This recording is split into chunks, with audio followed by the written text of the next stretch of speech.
politics o'clock, 7 o'clock, that is right here on Channels Television. You know what we do, politics. And your major issues in the political atmosphere is what we'll be discussing. Thank you so much, everyone, for joining us. I'm sure, Kimale, let's get to it. And let's continue to our countdown. It does look to me, as soon as we started the countdown, the days started moving so fast. It's 79 days to the 2023 elections. Nigerians are anticipating the opportunity to elect their leaders in the February next year election. So go get your PVC if you have not. Don't forget that it will soon start and it will end on January. I think it will start on Monday. So keep your alarm ready to remind you and your reminders so that you do not forget to get your PVC. It's your right to vote. Stories relating to that election. It appears there is a lot of pressure everywhere, and the military is not left out as far as the election is concerned. The Chief of Defense Staff, General Lucky Robo, says the security agencies and the military constantly come under pressure to compromise during elections through various financial inducements, but has called on Nigerians to anchor their trust in the military as they strive to maintain neutrality in accordance with the president's directive. The CDS was speaking during a ministerial weekly briefing today in Abuja. It says its personnel are being trained to follow the codified rules of engagement before, during, and after the elections. Take a listen to General Erabo. I hope that the armed forces are ready to heighten operational engagement across the country to tackle contemporary security challenges. And then, of course, the contingency plans that will facilitate the smooth conduct of the 2023 elections is also part of what we've been able to put in place. The police, of course, is the lead in this, but we believe that we'll be at the periphery to give assistance as requested by INEC. So that I thought is also so no. We will not be at the forefront, but we believe that where there is need for us to intervene to assist the police, we do. So we've been able to in place contingency measures that will enable us to be able to play a role in that sense. It wasn't only about the elections that the CDS spoke about. For those who think that the matter of the Lekki toll gate and the happenings around that corridor are died down or forgotten, this is what the CDS had to say. They are not against the people, they are anti-people. So, there is no way the military will go out to go and shoot people the way they did. No, it's not possible. It's not possible. We won't do that. And it was not done during SARS. Recaution. But again, if you have problem with a regime, just confine your problem with a regime, but not government. Let's get it right. There's a difference between a regime and government because you are part of government. Well, some clarification from the CDS there. Now, so much to talk about. When the National Assembly in 2 consecutive days move against the Central Bank of Nigeria's policy, you then know that there is something in the offing. You know that there is something that needs to be probed and dug right into the bottom of it. The CBN, the Apex Bank in Nigeria, had made a policy which we will dissect tonight. What does this mean? Is it anti-people? Is it progressive? Is it for the Nigerian people? And we dissect the decision of the National Assembly. Is it the prerogative of the National Assembly to order the CBN to suspend its policy based on the independence that is bestowed on it by the National Assembly Act that puts it together? We dissect all of these issues tonight and how it affects you. Plus, we talk about the Labour Party, some internal workings of the party. Are they really ready to go into the Aso Rock Villa? These are some of the issues we'll be discussing tonight, but first and foremost, let's check out with some of your stories that we're following for you on your political roundup.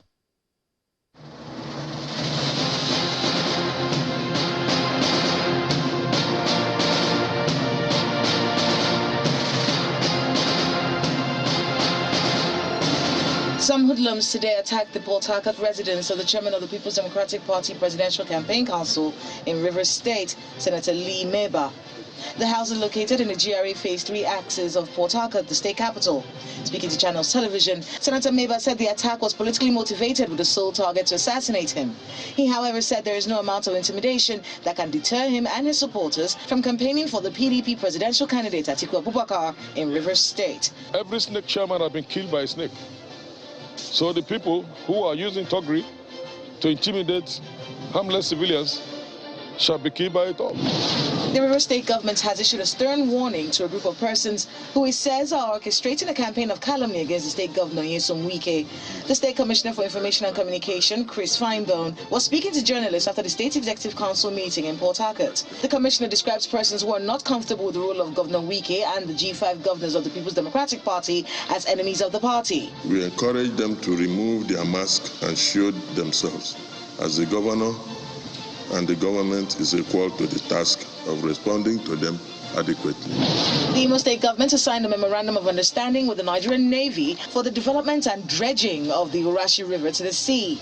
The Imo State Governor, Senator Hopus Odima, commended the federal government. He says this development will open up the waterways in Imo State, which will allow socio-economic activities to thrive and also enable bigger vessels coming to Imo State and, by extension, check activities of oil pipeline vandals in the area.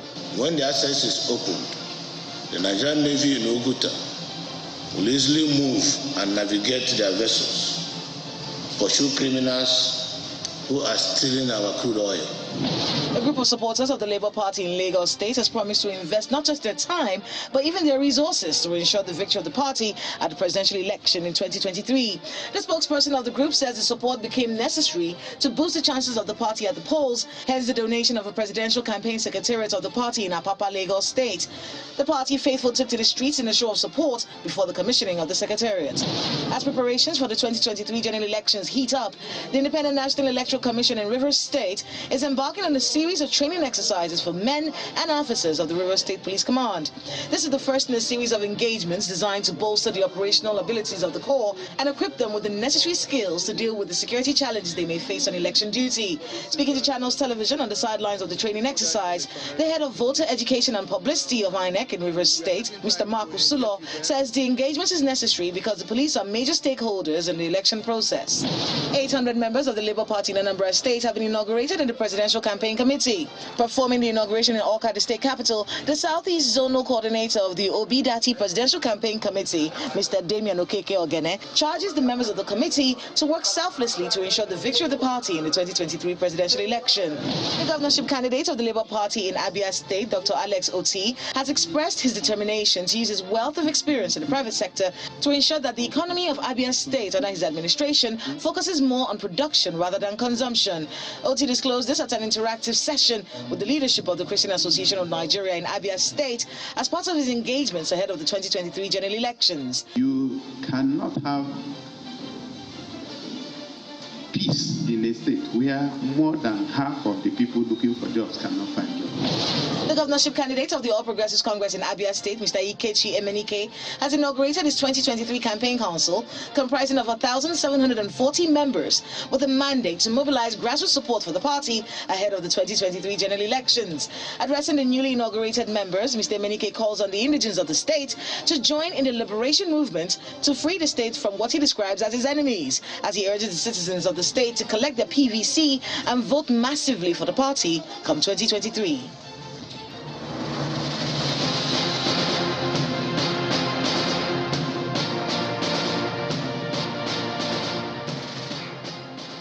Thank you so much, everyone. So, the more reactions trailing the new policy of the Central Bank of Nigeria. And today, in the House of Representatives, the members of the Grain Chambers asked the CBN to suspend the new policy on the weekly cash withdrawal limit placed on the individuals and corporate entities. The lawmakers also summoned the CBN Governor, Mr. Godwin Emefiele, over the new policy scheduled to take effect from the 9th of January 2023. The resolution was passed during a plenary session following the adoption of a motion of urgent public importance sponsored by a lawmaker from Jigawa, Honorable Aliyu Mogaji. I'd like you to listen to part of the conversation and the motion as debated on the floor of the Green Chambers earlier today. That I read the motion on, it bothers whoever is sitting in this place, because most of them are from rural areas. Everything is being done in naira and cash, and somebody will wake up, it's like he owns this country, and make a policy that will start tomorrow. No consultation. People are forgetting that 80 or 90% of the people are not in rural areas. So we must do something to save the situation. If there is enough time, there are enough banks, there is enough facilities, why not? You can't go to London and start carrying cash around. But they have all the facilities required. I beg on my colleagues to support this one so that at least this thing should be resent. Part of the problem that is enforcing kidnapping and all vices that are very inimical today, that you go to community, they will ask them to contribute money, is because there is cash everywhere. If you want to stop banditry, make it impossible for them to have cash. So you're speaking against the motion? There shouldn't be cash available for them. The question is that the CBN governor will appear before this honorable house on Wednesday at 11 a.m. Let's give you a sense of what this means. In some sense, it does mean that what the central bank is saying is that there is a limit of cash that you can get. If you run a company as a corporate organization, there is a limit that you can cash that you can have. If you're as an individual, there's a limit of the cash that you can have. So take a look at what this means. Over-the-counter cash withdrawal by individuals and organizations per week is being reduced to a maximum of 100,000 naira. So as individual, you cannot have more than 100,000 naira. And as a corporate organization, you can have more than 500,000 naira. Let's take a further look. Now, there is a special cash withdrawal which cannot exceed 5 million and 10 million for individuals and organizations respectively. So 5 million naira for individuals, 10 million naira for organizations. For the special cash in code, individuals will require to pay a processing fee. If you decide to then go to the bank and process this cash, you'll be required to pay a processing fee of 5% for cash withdrawals above the prescribed limits, while organization will pay 10%. For example, if it is 500,000 or 10 million naira or 500,000 naira, you have to pay 10% of that 500,000 naira. So for cash withdrawals above the specified limit, banks are required to do due diligence and request documents such as the bank verification number of the payee and valid means of identification of the payee, among others. Now, part of this policy also means that only naira denominations of 200 naira and below will be available at ATMs. So there won't be 500 naira or 1,000 naira in the ATM machines. Now, maximum withdrawal from the point of sale, those POS and the terminals that you use will not be more than 20,000 naira daily. And once a month, the CBN says it will allow individuals and organizations to make cash withdrawals above the prescribed limits if it is required for legitimate purpose. Now, third-party checks above 50,000 naira will not be eligible for payment over the counter. The existing limit of 10 million naira on clearing checks still subsists. Cash withdrawals via automated teller machine is limited to a maximum of 20,000 naira daily, while the weekly limit is 100,000 naira. How does this affect you? If you are a trader in Onitsha, or in Aba, or in Oshodi, or in Alaba market in Lagos, or in fact, even in Yanya area of Abuja here, what does it mean for you? Or perhaps you are that man that sells cow to, this is the festive season. How does this affect you? Do your customers pay you in cash? Do you find it easy to do these things? This is all about you as a citizen of Nigeria. So let's get to the bottom of it. Why are the lawmakers insistent on this policy? I'm being joined by a member of the House of Representatives, Honorable Mark Igbila. He was one of those who debated that motion on the floor today. Thank you so much, Honorable, for coming tonight. Good evening, Sean. Thank you very much for having me. I saw that it was not unanimous for the lawmakers to go against the policy. For example, the leader of the minority in the House says, look, it is a good policy, and that for security reasons, the CBN should go ahead with the policy. But the House still went ahead to summon the CBN governor, now also ordering that it should appear before the House. Okay, so yes, like you rightly pointed out, it was not unanimous. Sorry, there were objections to our motion to suspend. Let me use that word. But the unanimous decision was in support of the suspension of the policy. And here is the reason why, Sean. As much as we appreciate certain reasons why people allege, because we have not been consulted, we have not been carried along, so we don't even understand the reasons the CBN is adducing for that. So, but fundamentally, we have come to realize this is, in our own opinion, a draconian policy. It's like taking a hammer to kill a fly. We realize that it is not to the advantage of our people who are subsistence farmers, who are petty traders, who transact daily with cash. So if there is any intended purpose for this, the CBN is not a government on its own. So they need to realize that constitutionally, statutorily, and this is the point of order that I raised on the floor, Section 8, subsection 4 requires that the CBN governor semi-annually, that is twice a year, he shall, that's what that law says, he shall, it's not an option, he shall address, and if you permit me to, I might read it, he shall, let me just read what the law says so that, Nigerians will be properly, and the CBN governor himself, if he's listening, will be properly advised, because he is going against the provisions of the law.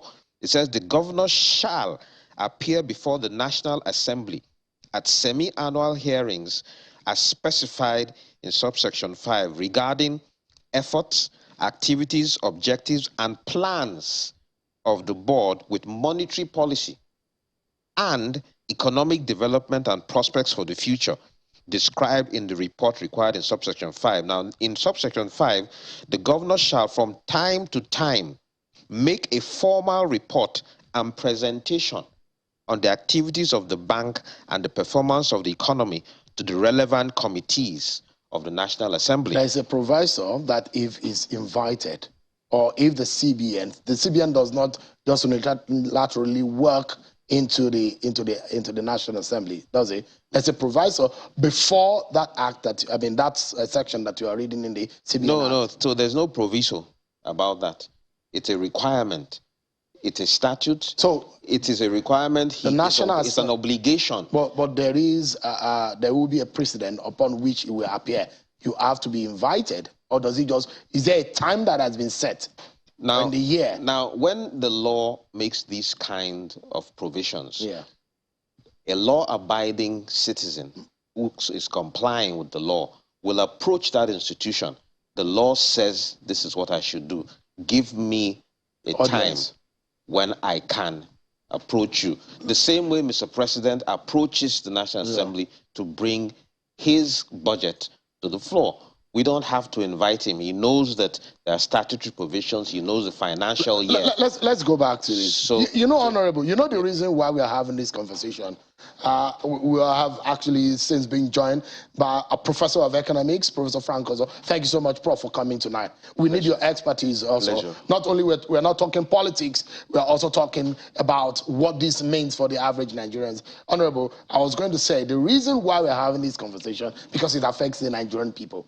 And that's our objective. That is our objective. And for me, is not the big men and the big women of this country, but how the livelihood of an average Nigerian will be affected. That is what concerns us at this moment that we're speaking. Now, the big question is, first and foremost, let me ask some very quick questions before I allow Prof to come in.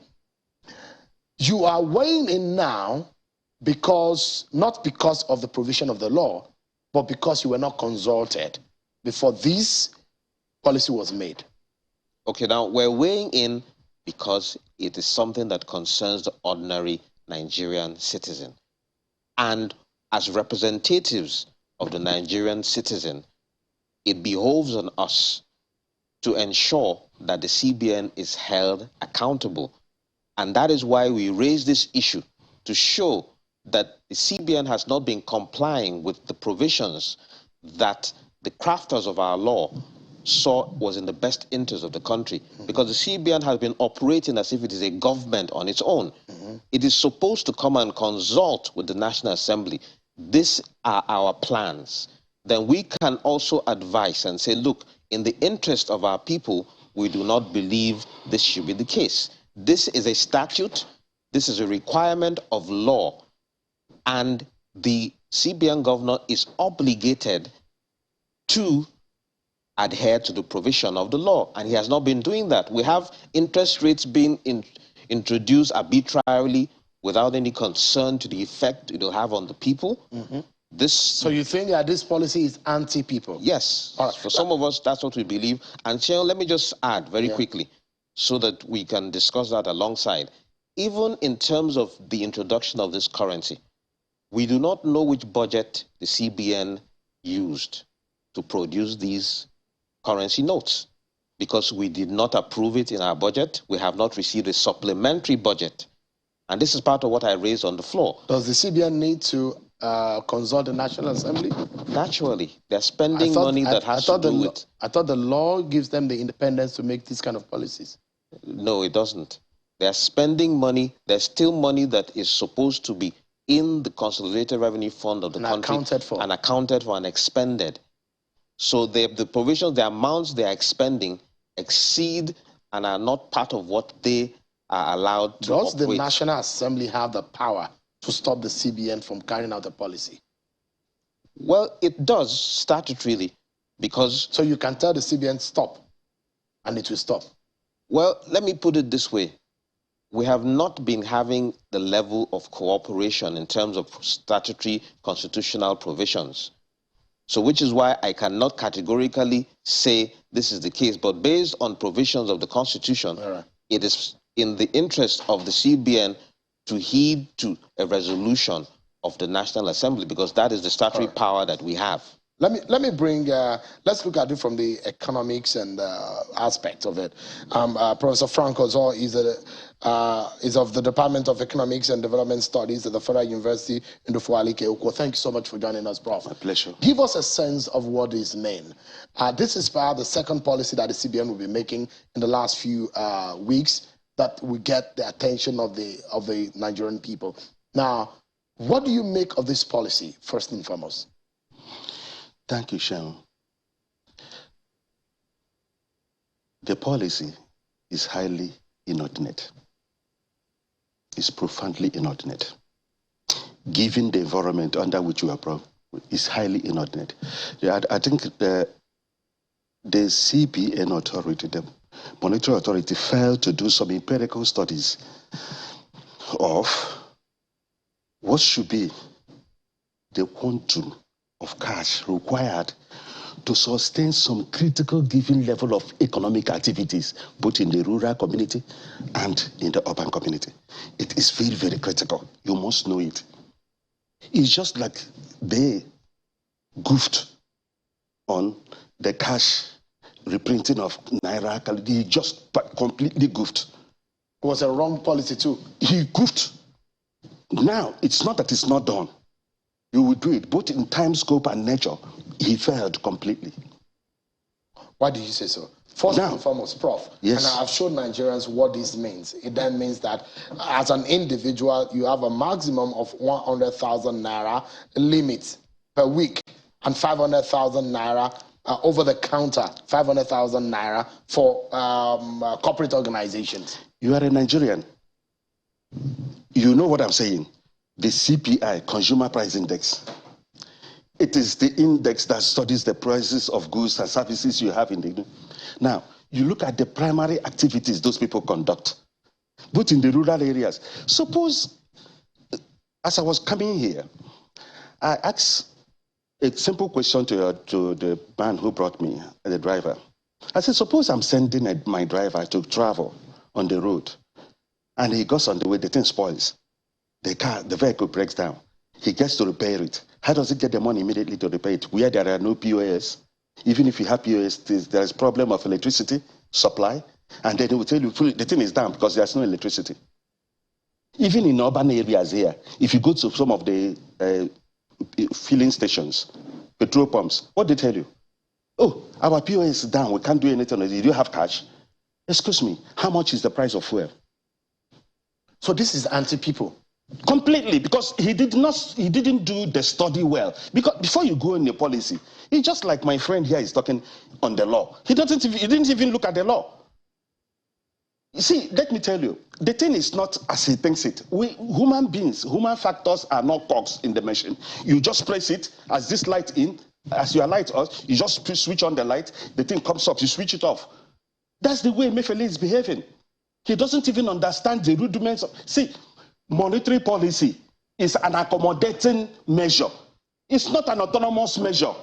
It's the finance side that is the autonomous measure. So you accommodate the activities. You accommodate the excesses of the financial sector. If there are budgetary deficits, then you use this to accommodate. So, Professor, most of my viewers, those of them who respond to me immediately, that I feel most of them are not are very mathematically, unlearned like me. I'm not very savvy with mathematics and figures. Break it down for us, Prof. Yes. This policy, how does it affect my friend who is a vulcanizer at that junction, or my very good mechanic? How does it affect his job? Or the trader in Onisha market or Aba market, how does it affect them? They cannot withdraw more than 20,000 naira per day. How does it affect him? Now, suppose you're a woman in the village. You rear goats, traditional goats. You want to sell to get money for your family. Now you go to the market. You take your goat there. Your goat is how much? 25,000. A man comes. In that rural market, you start looking for a person who has POS and whose POS is working. Maybe you have the electricity to charge it, and again, it has the network. You see the coincidence of transactions. We are going back to the barter trading systems, because it's coincidence of, you have to look for one who has POS. You look at it, it does look to me like CBN wants to digitize the platform of transactions, which to me, we are moving to the realm of the modern world. That's the next phase of life. You are right, you can do that, but empirically, you see, we have not gotten there yet. See, the problem is this. You must have, that is what we call high-powered money. That is the base money that supports those other activities, whether you want to create credit or create money. You know, most of the activities will be based on what we call fiduciaries, trusts. You understand? Now, this digital money, is it not basically on fiduciary? What happened to the Quito? These electronic currencies, Quito currency, what happened recently to it? Do you know what happened to it? There was a crash. Thank you. Why would it? See, let me tell you, sincerely speaking, if you understand the function of money in circulation, you will understand there must be a backup. You don't have to issue, our central bank is issuing our money on fiat. There are no gold or dollars. You are backing the money, the quantum of money you are pushing in the system. So when it crashes, every person starts scrambling. Just the same thing that happened at cryptocurrency. But it crashed the man. So do you think that this is political? Let me come back to the honorable. Do you think it's political in any way? Maybe because the election and they see the manner in which politicians are going and they want to curb, for example, the vote buying phenomenon. Okay, yes, but very quickly, let me just refer to what Prof said with regards to even the e-Naira. You know, this is a discussion for another time. That too, some of us have raised the issue, did not and does not have legislative backing. There's no legislature to guard it as is done in other climes. Are you saying it's illegal? it is illegal as far as I'm concerned. And that is something we're going to take up with regards to the provisions of the CBN's powers in that regard. But there's a lot of trillion of naira that have gone through that platform already. Well, these are the issues we're having in our country, where the legal provisions of our statutes are not being adhered to.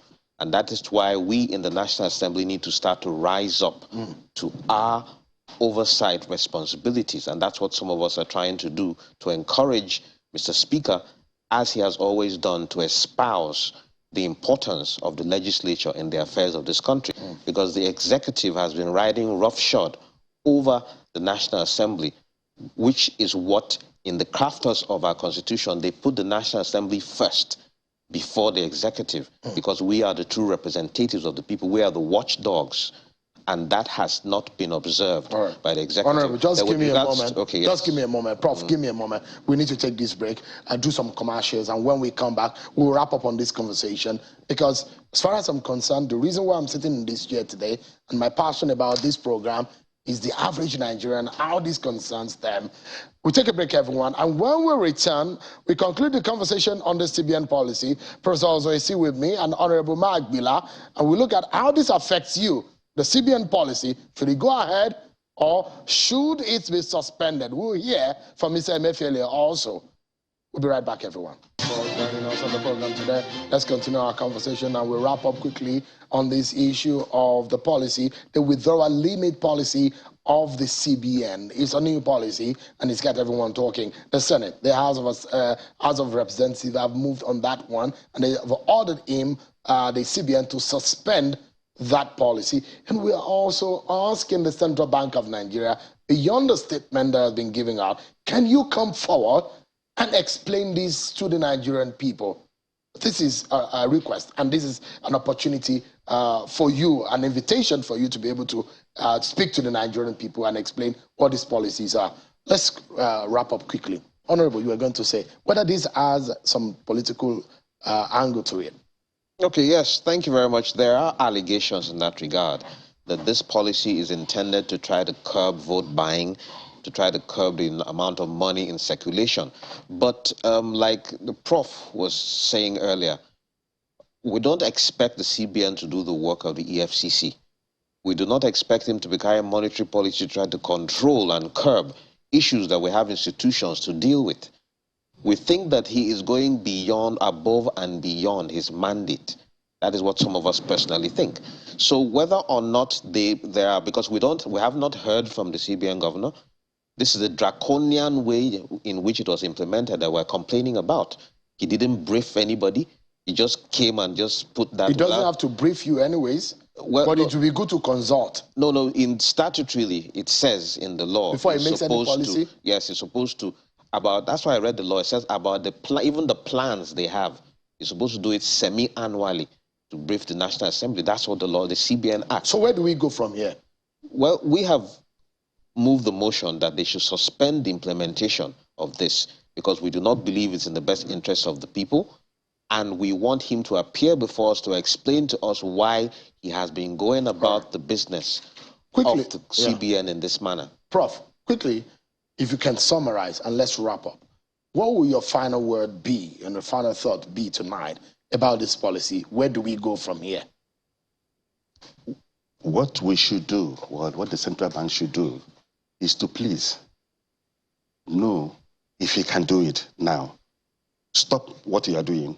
Find out what is the critical base money required to support the economic activities in the economy. What are the basic? There's a critical amount, just like you need about a doctor may tell you need about 4 to 5 pints of blood for your body to function activity.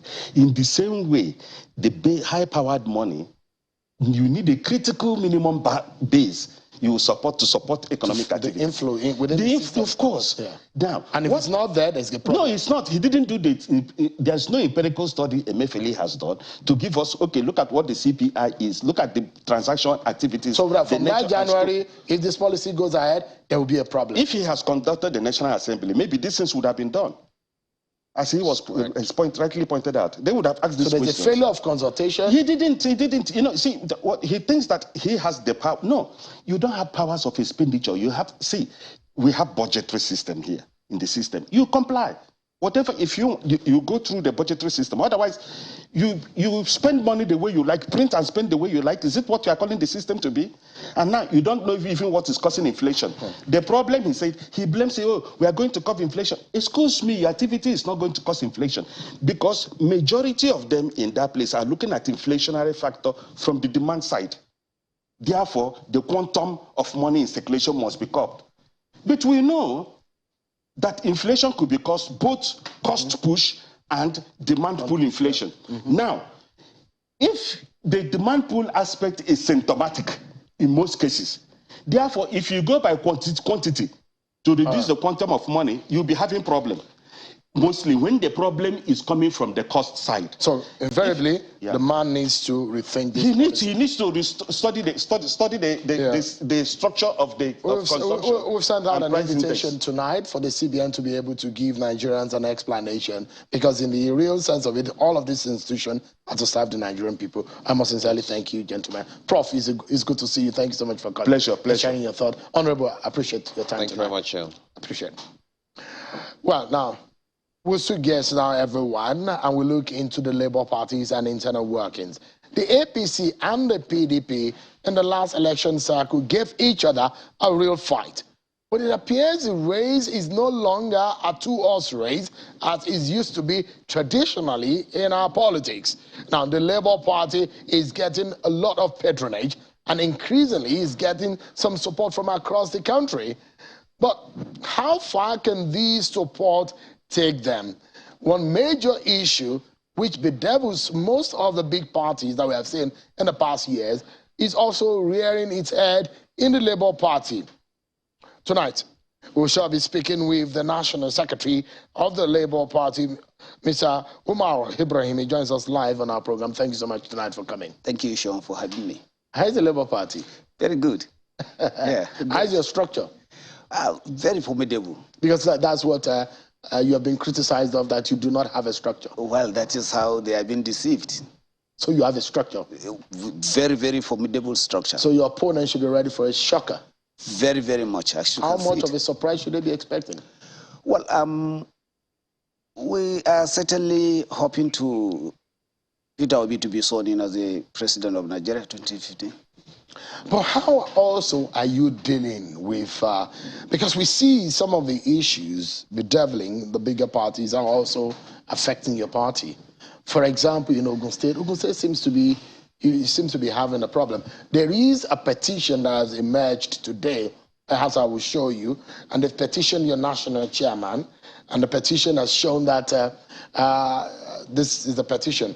It was coming from one of your members in Ogun State, and part a chieftain of your party in Ogun State, directed at the national chairman over expenditures made fraudulently. Those are the allegations made against your national chairman. And there are allegations also made against the director general of your campaign organization. Why is this coming? Why is this happening? Do you have any response to the allegations that are being made? Well, Sean, we are in a race to take over the presidency of Nigeria. And power and power struggle is a very, very, very difficult thing. To grab power or to take power from incumbency, you have to face a lot of challenges. And these are part of the challenges we are facing. Some people have compromised. They allow themselves to be infiltrated by the outsider so that they will come and start making all false allegations about the membership of the party, among the leadership of the party. You can see it is not out of place to be receiving all these kind of petitions. In the other bigger, so-called bigger parties, we have heard that so many allegations of billions of naira happening among them. And when we received this kind of thing, in fact, I'm just seeing it for the first time. So, and if a leader or in the party has any issue, the party has internal, conflict resolution mechanism, and then for someone to come and make it sorry, not just go and make it public and start ridiculing himself, ridiculing the party.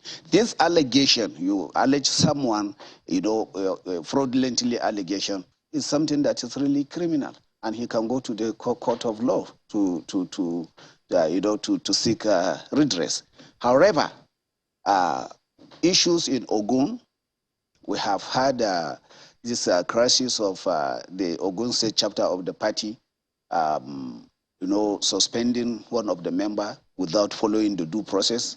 We have enshrined in our constitution, the due process of how to suspend a member, how to take a member, or how to, the recruitment process even in the party, the membership process is there.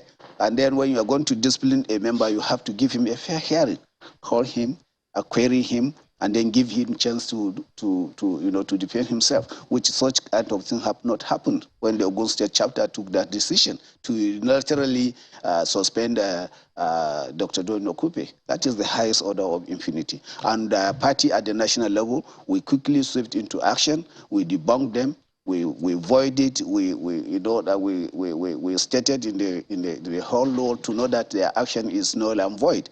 And the publicity secretary, Mr. Arabambe, which we've seen in the public recently, his action and actings, that will clearly tell you that he has been compromised. For a party member to have taken the party to court after a successful judgment has been passed or had been received by the party for its candidate to fill its candidate in a very critical state like Lagos, where we have almost none of the candidates were there as a result of his inactions, as a result of his inability to do the right thing.